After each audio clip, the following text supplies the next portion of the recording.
nhiệt bé diệp đi sâu à con ói chữ chênh chiếu ói chữ yếm nín nhây sinh tỉ chênh chi hù ói chữ yếm nín nên hãy nhây lưu chênh nín với nín dấu tông trạng như xỉ chênh nín với chữ nín sự kế thô hải lông giặt chênh nín lông tôm tan pa phiêu tan pa chênh nín bỏ dô chẳng hề chênh nín phát tan pa tiếm thờ đồng nụ chênh nín gáp chào giấy chênh nín lùng chào giấy gáp trông chào nhẹ bùi chênh nín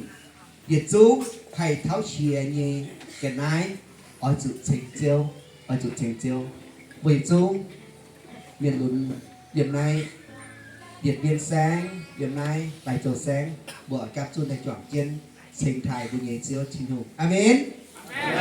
Amen. Nó bùa chỉ con bùa ỏi lồng, cái nhất thì dùng lành chính hùng phun bùa tụ quảng tỏi, dầm mịn hỏi, chọn trên tiền đã nông bùi, và chọn trên sinh thái của nghệ siêu chính hùng, lành chính hùng. Lành chính hùng phun bùa tụ tại quảng tỏi, các chuôn chọn trên sinh thái siêu chính hùng. Lành chính hùng phun bùa tụ quảng tỏi này.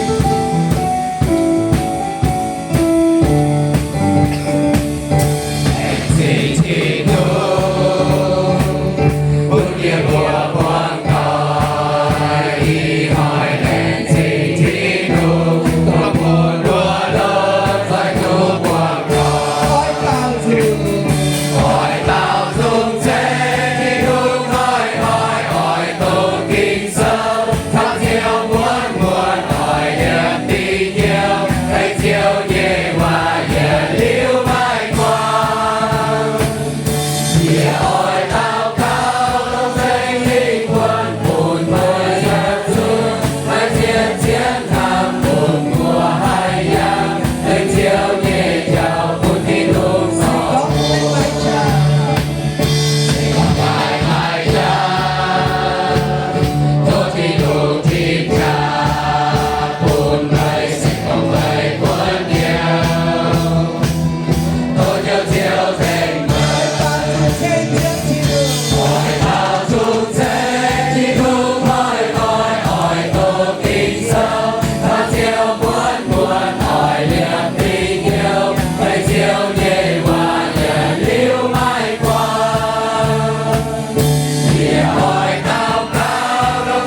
hùa yang e chiếu nhị cháu phun chín thu tỏ hùa amen phải amen